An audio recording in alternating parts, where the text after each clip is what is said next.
Владимир Попов е магистър-фармацевт от София. Неговата любов към римската история го води тук. Тук съм се опитал да пресъздавам римска медицина и фармация. Фактически за римската медицина искам да кажа първоначално няколко думи, тъй като римляните са изхождали основно от емпиричния опит натрупан от билколечението през вековете. Разбира се, освен на билколечение, на което са наблягали на магии и заклинания, фактически съответно и молитви отправени към римските богове, Асклепий и неговите дъщери Хигия Панацея. Фактически те са вярвали, че освен билката ще помогне и молитвата. До нас са достигнали доста техни медицински трактати, посветени на билколечение, на лечебни растения, на интервенции и операции. Включително имаме и находки на медицински инструменти, така че можем за голяма степен да успеем адекватно да пресъздадем тяхната медицина и тяхни съответно лекарства, които са използвани и описани в древността. Народната ни медицина потвърждава, че доста римски рецепти са актуални до днес и се прилагат. Да започнем с тези инструменти. Те са много сходни с нашите инструменти. Сега ще ги покажа и ще ги разкажа малко по-подробно. Фактически тук са реплики на находки от наши земи, от чужбина, които сме се постарали максимално точно да ги пресъздадем. Това нещо, примерно, е кюрета за остръгване на гнойници, подобна на наши кюрети, които се използват сега в хирургията. Разбира се, те са разнообразни по форма. Шпатулка, която за нанасене на крем върху рани и така нататък. Катетри, съответно женски и мъжки, който е по-дълъг и извит, съответно. Това е раноразширител. Отличава се от нашите раноразширители, нашите са повече зъбчета фактически. Този е с кука, което са с един разширител, форцепси, които са за фактически отстраняване на тяло или спиране на кървене, т.е. се клампират участък от кожата. Игли за шиене, съответно доста ножички, които са за разрязване на тъкани и плат най-вече. Лъжички всякакви, фармацевтична везна за отмерване на нужните съставки. Това е уред за обгаряне. Първоначално след нараняване, за да се спре инфекцията, са обгаряли раната. След това вече са нанасяли различни пластири, лапи или мази, съответно в зависимост от лекаря и неговите знания, умения и на какво се е доверявал точно. Това е патерка, в която примерно могат да се стопят различните съставки лекарствени. И това е нещо интересно, което е доста рядко като находки. По нашите земи обаче има такъв открит нож. Това е римско сгъваемо ножче.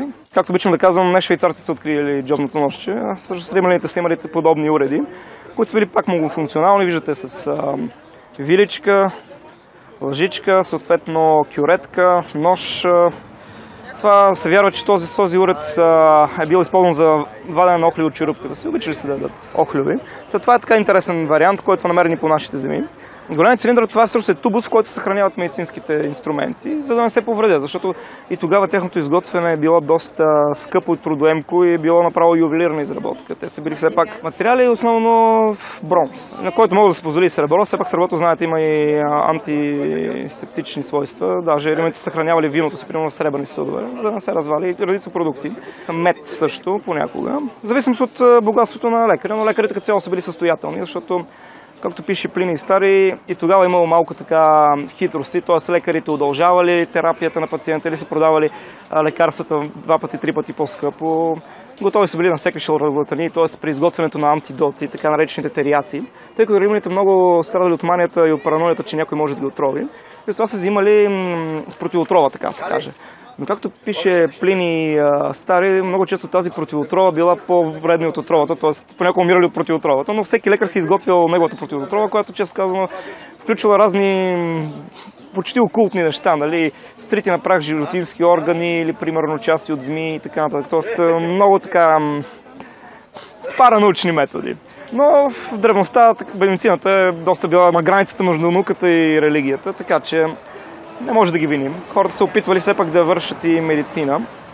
Тук съм подбрал няколко съставки, които най-често са използвали. Много са ползвали животинските мазнини за изготвяне на мази. Гъша и свинска маза, примерно. Ланолина също, овчета вълна. Челният восък, който също бил с антисептично свойство и влизал в състава на маста, в което след малко ще ви разкажа за нея по-подробно. Ползвал се мастиксотарот, джинджифила като револзивно свойство, зехтина, разбира се, за омекчаване на кожата и при рани. Оцет, в който са се разтваряли минералните съставки, за да се изготви дадена маса. Първо съставките са разтваряли в оцет. или вино. След това са добавили вече маслено разтворимите съставки. Терпентиново масло се е ползвало, рициново масло също. Виното задължително се е поправило с мед, който, нали, освен вкусов кориген, се е служил и за антисептичен, имал антисептичен ефект. Та, примерно, това вино, което е по една рецепта на Орибази, там има смесено вино с мед, а в меда предварително са разтворени съставки като шафран, джинджифил, анасон и мастик. Смолата на дърво, което расте на остров Хиос. Тук съм забъркал в по-ранни сутрини една маса, която е по рецепта, съхранена от Корнелий Целс. Фактически маста представлява такава всички по-важни съставки, смесени и разтворени в нея. Ако изпадат към важните съставки, де-факто? Важните съставки, значи, за да е успешна една маса да се насе добре, да се втрие и да подейства, основно са ползвали гъша маса и свинска маса, както казах, ламолин и мед. Добавили си и пчелен восък при нужда. Всичко това, съответно, за да може да се смеси добре, са го кипвали в такава патерка на огъня, докато съставките се втечнят добре. След това са добавили вече етерични масла, според необходимостта, които са вярвали, че ще свършат някаква работа. В случая съм добавил рициново и терпентиново масло и розово масло.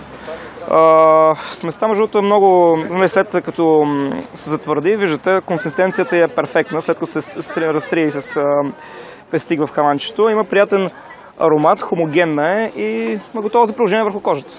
Но този крем е бил за лечение на кожни язви, фактически. Вярвало се, че върши работа и наистина помагал, поне според... Тъй като влязъл в медицинския трактат, явно е имало достатъчно данни, че върши работа, но кремът са били, и масите са били най-разнообразни. Някои са били с минерални, да кажем, с оловен оксид или цинков оксид. Оловен оксид се е вярвал, че избелва кожата и много римляни са си го насели като крем за красота, макар че оловото е вредно, знаете. Но тогашната мода, както и днешната, робува на някои грешни стереотипи. Колко време е трайността на това мазило? Явно не можем да говорим за консерванти, или? Както казах, меда се използва за консервант добър. Мазилото все пак са се опитвали да го направят веднага и да го използват в рамките на няколко дена. 3 неща, които сме наследили от римляните и използваме и до днес във вашата сфера. Значи, първо, така наречените галенови препарати.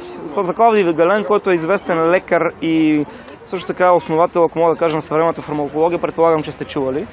Той фактически разработва учението за лекарствата, които фактически са представят сухи растителни извлеци, прахове и така нататък. Тоест, фактически наследили сме така наречените галенови препарати, ако сте учили, които са именно тези растителни, естествени и животински съставки, които ги ползват. Например, са вярвали, че епилепсията се лекува с кръв от гладиатор, или пък при ангина се яде лястовид, така нататък. Тоест, при ухапване на змия са яли и змия, тоест, фактически са опитвали по някакъв начин да нагодят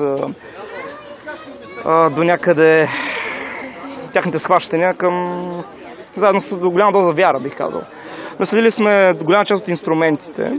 Наследили сме всъщност народната медицина и описанието как да се лекува, как да се съхранява една дрога, как да се суши, как да се извлекат активните съставки от нея.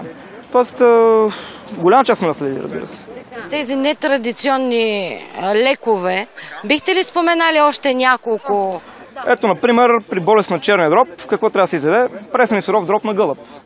Нали, логично. Или пък за увеличение лимфни възли, точно също се яде змия. При кръвоизлив на окото пък се намазва с кръв от гълъб. Ето такива неща. Или пък при кокошка слепота се смята, че лисиците черен дроб помага.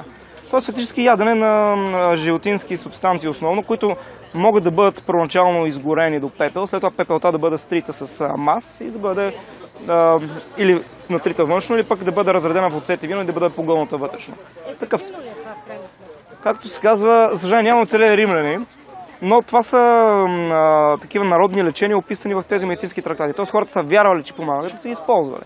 В крайна сметка, може би са помагали, може би пък тогава организмите са били с доста по-добър имунитет от сегашните, може би човек накрая се оправил от само себе си, или пък ако не се е оправил, такава била волята на боговете. Тези амулети, които носите, амулетите са, значи това първо е ключ. Ключ, примерно, от хранилище. Римляните са го носили на пръстен или са го носили върху ръката си или върху синджир. А това пък е фалус, който е за здраве и щастие. Римляните са носили много такива амулети. Има изключително много находки по наши земи амулети за щастие и късмет. Все пак един римски лекар трябва да разчита не само на уменията си, а и на помощ от боговете. И затова са носили какво ли не.